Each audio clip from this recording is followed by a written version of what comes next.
মা, ও মা, আজকে আমার ছুটি আছে, পায়েলের বাড়ি নিয়ে যাবে?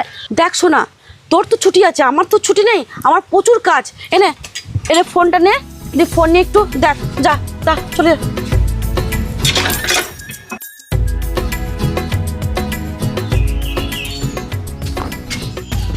ও মা শোনা, ফোনটা কেন দিলে?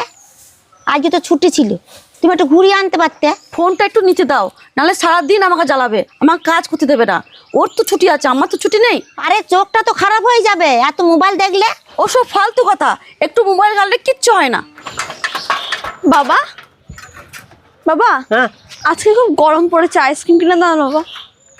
আইসক্রিম? হ্যাঁ, দাও না বাবা, প্লিজ এনে দাও। দেখছিস না সাইকেল খারাপ হয়ে গেছে, এখন সময় নেই আমার।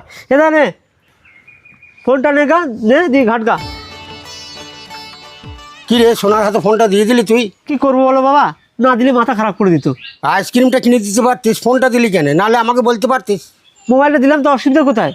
একটু দেখুক না কি হয়েছে তাই। এইভাবে ফোনটা দেখলে চোখটা তো নষ্ট হয়ে আরে যাবে। ছাড়ো না বাবা, 2-1 মিনিট দেখলে কি হবে? তোরা এইভাবেই তো ফোনটা দিস, একটু একটু করে দেখতে দেখতে তুই চোখটা নষ্ট হবে। হ্যাঁ বুঝতে পেরেছি, ফোনটা বারে বারে দিস যাতে তোকে ডিস্টার্ব না করে।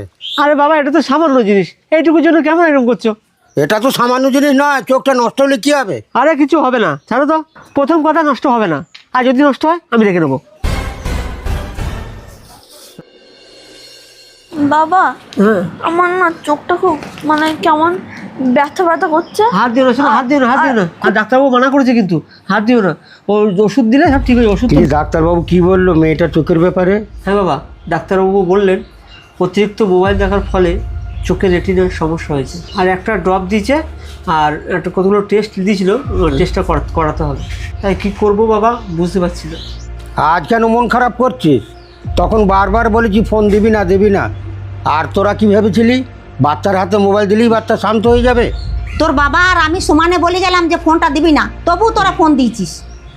আসলে কি বলতো, দোষটা মোবাইলের না, দোষটা আমাদের। বাবা মায়ের কি দায়িত্ব ছিল জানিস? ওকে একটু ঘুরতে নিয়ে যাওয়া, ওকে একটু খেলতে নিয়ে যাওয়া, ওকে একটু গল্প শোনানো, তা না করে শুধু মোবাইল দিয়েছিস। তার ফলাফলটা কি হচ্ছে দেখতে পাচ্ছিস তো। তাহলে কি ওই অভ্যাসটা কি ছাড়াতে পারবি? তোদের মতন বাবা মাদের বলছি, বাচ্চাদের ভবিষ্যৎটা নষ্ট করিস না ফোনটা দিয়ে।